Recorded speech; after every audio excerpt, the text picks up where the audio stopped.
नमस्कार, मैं राकेश परमार और आप देख रहे हैं महत्वपूर्ण मुद्दा।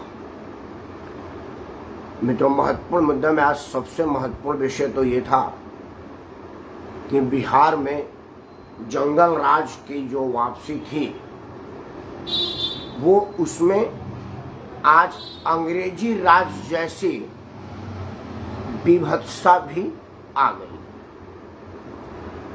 मतलब जैसे जब हमारा देश गुलाम था अंग्रेजों के, तो हमारे स्वतंत्रता वीरों को जो भारत का प्यारा तिरंगा लेकर के आंदोलन के लिए निकलते थे, उसको अंग्रेजी सिपाही अपने बूटों से कूटते थे, मारते थे, बंदूक के राइफल के नली से मारते थे, बेल्ट से मारते थे, लाठी से मारते थे। अगस्त क्रांति का सीजन चल रहा है, ये अगस्त का महीना है, अब समापन के करीब है। लेकिन अगस्त क्रांति वो वाली आज वापस 2022 में बिहार में देखने को मिली, जब बिहार में अंग्रेजी अफसरों के डुप्लीकेट या मैं कहूं कि उनसे भी ज्यादा विभत्स बिहार सरकार के सरकारी अधिकारी हाथ में तिरंगा लिए हुए आंदोलनकारियों को बूट से कुचल करके मार रहे थे, तिरंगे पर प्रहार कर रहे थे। इसी को बोलते हैं संगत से गुण होते हैं, संगत से गुण जान।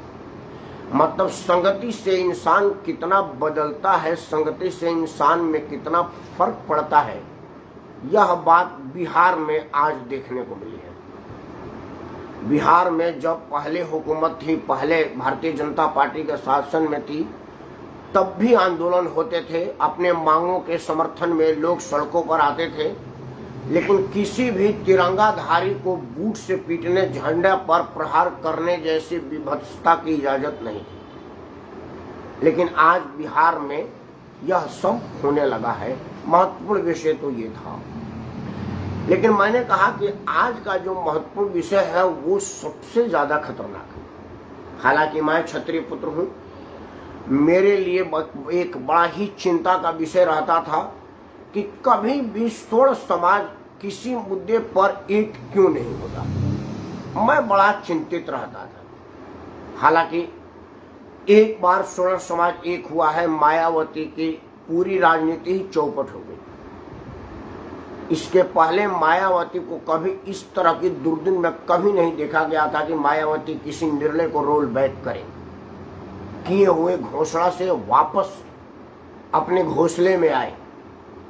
लेकिन जब अभी के मंत्री दयाशंकर सिंह, जो पहले भारतीय जनता पार्टी के वरिष्ठ उपाध्यक्ष प्रदेश हुआ करते थे, उन्होंने एक असंसदीय बयान जारी किया था मायावती के लिए, और मायावती के पालित गुंडों ने जिस तरह के अमर्यादित शब्दों का इस्तेमाल किया वह निंदनीय नहीं, घोर ऑब्जेक्शनेबल भी था, हाईली ऑब्जेक्शनेबल था। और इसका ऑब्जेक्शन आया भी पूरे समाज से, और देश भर का ठाकुर समाज एक हो गया, बल्कि मैं कहूंगा कि स्वर्ण समाज एक हो गया। स्थिति ये हुई कि मायावती को रोल बैक करना पड़ा। उन्होंने जो दयाशंकर, उनके पत्नी, उनके बच्चों और उनके घर वालों के विरुद्ध जो आंदोलन की घोषणा किया, उससे उनको वापस लेना पड़ा। और वो वापस लेने के साथ मायावती की राजनीति में पुनः वापसी नहीं हो सकी। अब मायावती चले हुई कारतूस बनकर आ गई है। मतलब एक बार स्वर्ण समाज अगर उठा तो मायावती की पूरी राजनीति खत्म कर दी। तो मैं बड़ा खुश हुआ था कि चलो कहीं ठाकुर जागा। तो एक बार गिरड शिवाजी जागे थे तो मुगलिया सल्तनत के चूल हिला दिया था। एक बार भगत सिंह जागे थे तो अंग्रेज भाग गए थे। एक बार चंद्रशेखर आजाद जागे थे, अंग्रेज भागने पर मजबूर हो गए थे। मतलब जब जब स्वर्ण समाज जागा है तब तक दिशा को बदला है, पलटा है, अपनी बात मनवा कर रहा है। लेकिन आजाद हिंदुस्तान में यह देखा गया है कि जब भी कोई जातीय बात, जातीय उन्माद और जातीय कार्ड खेली जाती थी तो वो सिर्फ दलित, पिछड़ी, अति पिछड़ी की ही कार्ड खेली जाती थी। हर आदमी अपनी जात की कार्ड खेलता था और विक्टिम कार्ड खेलने का प्रयास करता था कि जी मैं दलित हूँ, इस वजह से मेरे साथ ऐसा हो रहा है, मैं पिछड़ी हूँ इसलिए मेरे साथ ऐसा हो रहा है, मैं अल्पसंख्यक हूँ इसलिए मेरे साथ ऐसा हो रहा है। यह पहला ऐसा मौका है जब कोई आदमी अपने मजबूरी में, मुसीबत में कहा है कि मैं महाराणा प्रताप का वंशज हूं। मुझे बड़ी खुशी है कि कोई तो स्वर्ण समाज का नाम विक्टिम कार्ड के रूप में लिया। हमको इस बात की प्रसन्नता है कि मंगल पांडे, चित्तू पांडे, वीर कुंवर सिंह जैसे लोगों का सपना अब साकार होने जा रहा है कि कोई स्वर्ण समाज एक हो रहा है। आजादी की लड़ाई में स्वर्ण समाज सबसे पहले आगे था, लेकिन आजाद हिंदुस्तान में स्वर्ण समाज को सबसे अंतिम सिरे को, या मैं समझूं कि नकारा हुआ मान लिया गया था। आज दिल्ली के उप मुख्यमंत्री को शराब कांड में जब जेल की चौखट पर जाता हुआ प्रतीत हुए हैं तो उन्होंने कहा कि मैं महाराणा प्रताप का वंशज हूं। हालांकि मैं उनके इस बात से बिल्कुल इत्तेफाक नहीं रखता। सिसोदिया नाम लिख लेने से कोई महाराणा प्रताप का वंशज नहीं होता, क्योंकि सिसोदिया ने अभी 4 दिन पहले कहा था कि मैं भगत सिंह का औलाद हूं। अब वो असल में औलाद किसका है ये सिसोदिया ही बताएगा। अरविंद केजरीवाल और उनके गैंग ने बड़ा ही बेशर्मी या प्राउडली, जो आप कहें उससे, उसने घोषणा किया था कि तुम सावरकर के औलाद हो सकते हो, मैं भगत सिंह का औलाद हूं। तो एक आदमी भगत सिंह के भी औलाद होगा और महाराणा प्रताप का भी औलाद होगा, ये कैसे हो सकता है। अब परम श्रद्धेय भगत सिंह जी सिख थे और प्रातः वंदनीय परम आदरणीय परम श्रद्धेय महाराणा प्रताप जी क्षत्रिय थे। तो इस चीज को, हाँ राजू भाई नमस्कार, इस चीज पर कैसे भरोसा किया जाए। मुझे तो उनके मां पर तरस आ रही है कि इतनी बड़ी गाली सुनने के बाद उनका आत्मा क्या कह रहा होगा। मेरी वाली होती तो वो फांसी लगा करके मर जाती, जहर खा के मर जाती, रेल तर कट जाती, बिजली की हाई टेंशन तार पकड़ लेती, मतलब कुछ ना कुछ करती जरूर। मेरे को तो नहीं मार पाती, मैं उसका प्यारा बेटा था, लेकिन इतनी जिलालत के बाद वो स्वयं मिले जरूर कुछ कर पाती। मनीष सिसोदिया की माता जी को मैं नहीं कहता, ईश्वर उनको लंबी उम्र दे, अगर वो होंगी तो। अगर नहीं होगी तो उनको परम पिता परमेश्वर अपने श्री चरणों में अपना स्थान दे और उनको मोक्ष की प्राप्ति हो। माता जी के लिए मैं यही दुआ करूंगा, यही प्रार्थना करूंगा। लेकिन मनीष सिसोदिया के लिए क्या कहूं, जो वोट बैंक के राजनीति में अपने मां को ही दांव पर लगा दिया। महाराणा प्रताप का वंशज आज कह रहा है, कल भगत सिंह का वंशज कहा था। इसे कुछ दिन पहले जब CIA मतलब सिटीजन अमेंडमेंट एक्ट का जब प्रदर्शन हो रहा था शाहीन बाग में, अरविंद केजरीवाल के पूरा गैंग उसको फंडिंग करता था। उस वक्त यही मनीष सिसोदिया कह रहा था कि मैं मुसलमान का औलाद हूँ। औलाद सब नहीं कहा था, पर कहा था कि मैं मुसलमान का भला चाहने वाला हूँ और मुसलमान मेरा भाई है और इस देश में प्रथम अधिकार मुसलमान का ही है। अरविंद केजरीवाल और गैंग अपनी सारी कमाई जो हिंदुओं को 200 यूनिट बिजली लालच दे करके लूटती है, अनाप शनाप टैक्सेस GST बढ़ा करके और अनाप शनाप तरीके से जो सरकारी कमाई और गैर सरकारी कमाई करती है, उसका बहुत ज्यादा भाग मुसलमानों पर खर्चा करती है। जामा मस्जिद का बिजली का बिल जमा करती है और भी बहुत ऐसे काम करती है जो अल्पसंख्यक समुदाय को सीधा फायदा पहुंचाए। तो जो आदमी कल सिटीजन अमेंडमेंट एक्ट में मुसलमान का समर्थन करता था,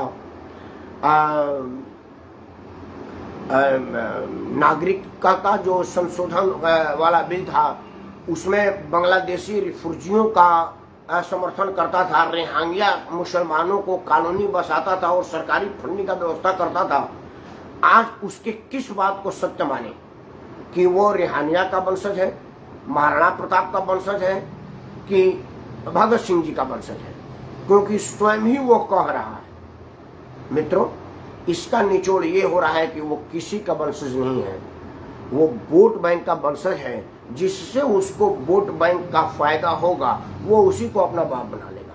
मतलब कहा जाता है कि गधे को बाप बनाना, इसी को शायद कहते हैं जो अरविंद केजरीवाल और गैंग कर रहा है। मित्रों, हमारे गांव में कहावत है कि नानी याद दिला देंगे।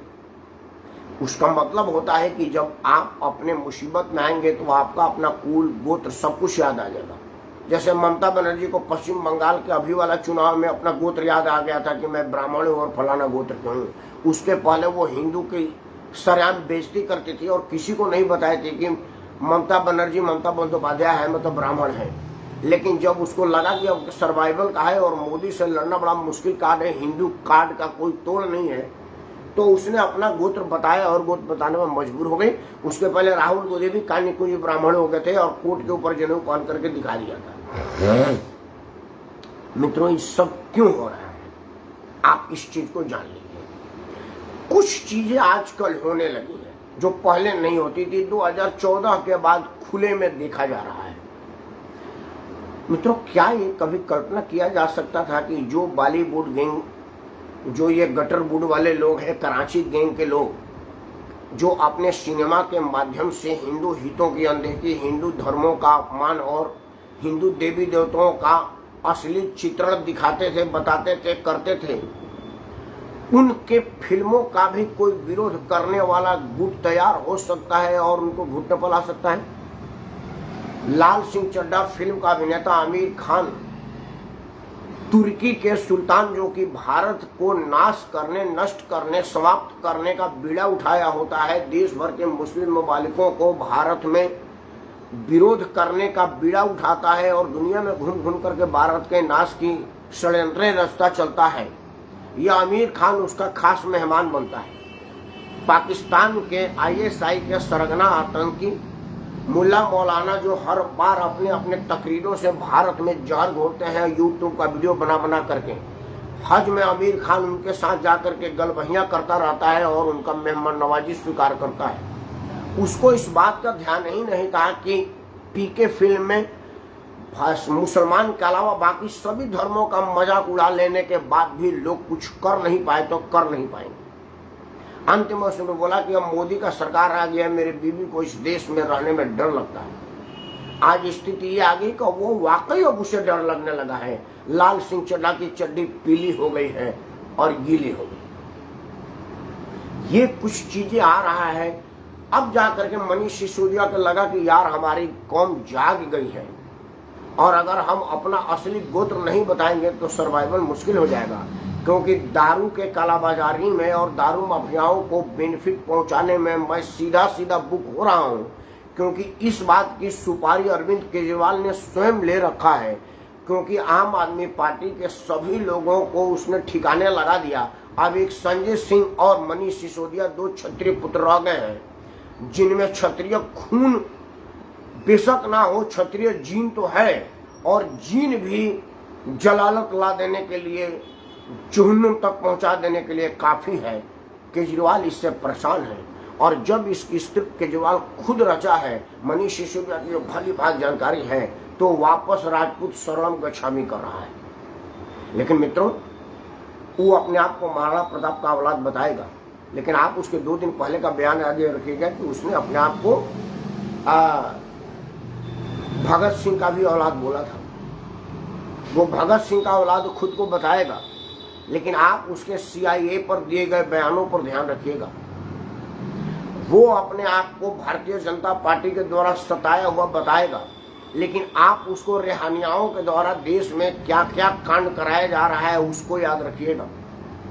मतलब चाहे अरविंद केजरीवाल उसका गैंग कुछ भी करे, आप ये याद रखिएगा कि वो लोगों की असली जड़ें कहाँ है और जीन कहाँ है। अंत में 2 महत्वपूर्ण बात आपको बता देता हूँ कि ये सब अचानक होने क्यों लगा। अचानक अरविंद केजरीवाल देश का प्रधानमंत्री क्यों बनने लगा और पाकिटमारी का केस में पकड़ा गया मुजरिम ये कह रहा है कि जी मैं फलाना हूँ, इस वजह से हो रहा है, ये सब क्यों हो रहा है जान लीजिए। असल में गुजरात में चुनाव होने वाला है। पिछला बार निगम के चुनाव में गुजरात में भारतीय जनता पार्टी को 42-43% वोट मिला था और बाकी वोट कांग्रेस पार्टी को मिला था। अरविंद केजरीवाल को उसी कांग्रेस पार्टी के वोट पर लालच है और वो सोच रहा है कि अपने आप को मोदी के मुकाबले करके वो कांग्रेस वाले वोट को तोड़ दे, और मोदी भी इसको हवा दे रहे हैं, क्योंकि कांग्रेस के वोट में 2 फाड़ हो जाएगा तो मोदी का जीतना आसान हो जाएगा। मतलब ये कुछ कुछ उसी तरह से है जिस तरह से विस्फोटक भाईजान भारतीय जनता पार्टी के विरोध के नाम पर भारतीय जनता पार्टी का इनडायरेक्टली समर्थन करते हैं। केजरीवाल भी वही खेल खेल रहा है। तो इस बात को समझने की बात है। अगर आपको लगेगा कि केजरीवाल और ये भारतीय जनता पार्टी की लड़ाई समाज इत्तेफाक है, तो ये आपकी गलतफहमी में है। यह एक प्रायोजित कार्यक्रम है, नूरा कुश्ती है। असल में गुजरात चुनाव में भारतीय जनता पार्टी के मुकाबले में केजरीवाल अपने आप को खड़ा करके कांग्रेस का प्रतिद्वंदी बनने का विचार कर रहा है। और नरेंद्र मोदी को इस बात का परवाह इसलिए नहीं है कि जब तक अरविंद केजरीवाल देश के प्रधानमंत्री के मुकाबले में होगा तब तक नरेंद्र मोदी का उम्र उनका साथ छोड़ चुका होगा, या तो वो इस दुनिया में नहीं होंगे, और अगर होंगे तो कम से कम 7 रेस करोड़ समझो लोग कल्याण मार्ग में तो बिल्कुल ही नहीं होंगे। और बाकी भाजपा के लिए कौन सोच रहा है, अपना भला भला चुपा है। ये आप ध्यान रखिएगा कि अरविंद केजरीवाल देश के लिए घातक है, क्योंकि उसकी अब तक की राजनीति समाज में वैमनस्य के अलावा देश के लिए भी खतरनाक साबित हुआ है, क्योंकि केजरीवाल से कुछ भी संभव है। आदरणीय प्रेमनंदन दीदी जी को साधक ये केजरीवाल ही है जो मुसीबत में महाराणा प्रताप का औलाद बता रहा है। कल तक अपने आप को भगत सिंह का औलाद बताता था और CIA में मुसलमान को अपना खास बताता था। अपने धर्म का नहीं हुआ, अपने जात का नहीं हुआ, अपने समाज संप्रदाय का नहीं हुआ, तो वो किसका होगा, ये आप जरूर विचार करिएगा। एक बात ध्यान रखिएगा, मोदी जी बेशक केजरीवाल को इस बात की छूट दे रहे हों कि वो कांग्रेस का वोट गुजरात में काटेगा तो मेरा जीत आसान हो जाएगा, लेकिन 2-3 उदाहरण दुनिया में मैं बता देता हूं। मैं नरेंद्र मोदी को भी कई बार ये बात बताया हूं, मोदी जी को ये बात पता चलती होगी नहीं, या पता चलने के बाद लोग कहते होंगे तुम क्या बता रहे हो, मैं तो जानबूझ के ये कर ही रहा हूं, मुझे तो पहले से पता है।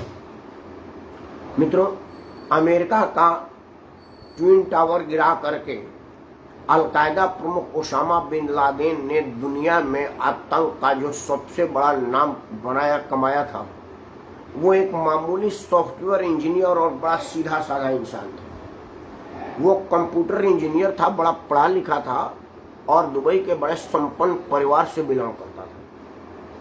अमेरिका वो पढ़ने के लिए गया था, इंजीनियरिंग की नौकरी करने के लिए IBM जैसे बड़ी प्रतिष्ठान में, क्योंकि उस वक्त IBM ही सबसे बड़ी प्रतिष्ठा का प्रतीक माना जाता था कंप्यूटर में। आजकल जो गूगल और फेसबुक में नौकरी प्रतिष्ठा का प्रतीक माना जाता है, तब IBM में माना जाता था। उस IBM के इंजीनियर को अमेरिका अपने मतलब के लिए फोड़ करके आतंकवादी बनाया, क्योंकि उसको सोवियत संघ को तोड़ना था, USSR United state of Soviet रूस को तोड़ना था। और अमेरिका बहुत दिन के सफल प्रयासों के बाद ये सफल भी हुआ और रूस के आज कई टुकड़े हो गए। उन्हीं टुकड़े में आजकल यूक्रेन, रूस, कजाकिस्तान और अलग अलग देशों में जो युद्ध छिड़ी हुई है, जिसमें अमेरिका अपना उल्लू सीधा कर रहा है, वो उसी का परिणाम था। लेकिन कहा जाता है कि अगर आप आग से खेलेंगे तो घर अपना पहले जलाएंगे, पड़ोसी का बाद में जलेगा, क्योंकि आग आपके हाथ में, उसकी तपस सबसे पहले आपके हाथ के पास पहुंचेगी, आपके शरीर के पास पहुंचेगी। जब आदमी तिल्ली जलाता है कुछ और जलाने के लिए, तो तिल्ली की पहली लौ खुद के आंखों में लगती है, खुद के चेहरे पर लगती है। ये फिजिक्स का सिद्धांत है, दुनियादारी है, इसको समझने की बात है। ओसामा बिन लादेन को जब आतंकवाद का भूख लग गया और उसे आतंकवाद का और कोई स्कोप नहीं मिला, क्योंकि USSR टूट चुका था, अब अमेरिका क्या करता, उसने हाथ छोड़ दी। तब ओसामा बिन लादेन ने अमेरिका को सबक सिखाने के लिए अमेरिका में ही दुनिया का सबसे बड़ा हमला किया। मानव इतिहास में इतना बड़ा हमला कभी नहीं हुआ था कि आप ही के देश में रह करके, आप ही के जहाज से, आप ही के द्वारा ट्रेन करके आप ही के बिल्डिंग को गिरा दें। वो तो कहिए कि कुछ देशभक्त अमेरिकी लोगों के बलिदानी प्रयास से अमेरिका का रक्षा प्रतिष्ठान रह गया, जो तीसरा विमान उसको टारगेट किया था। लेकिन अमेरिकी लोगों ने अपनी जान दे करके विमान को पहले ही डिस्ट्रॉय करा दिया। नहीं तो सोच लीजिए अगर के पेंटागन पर जहाज गिर जाता तो क्या होता। अमेरिका के इतिहास से भारत को सीखना चाहिए। भारत में भी जो लोग भारत के आतंकवाद के इतिहास को जानते होंगे, भिंडरवाला कितना बड़ा नुकसान मानव इतिहास में किया, मानवता के लिए किया।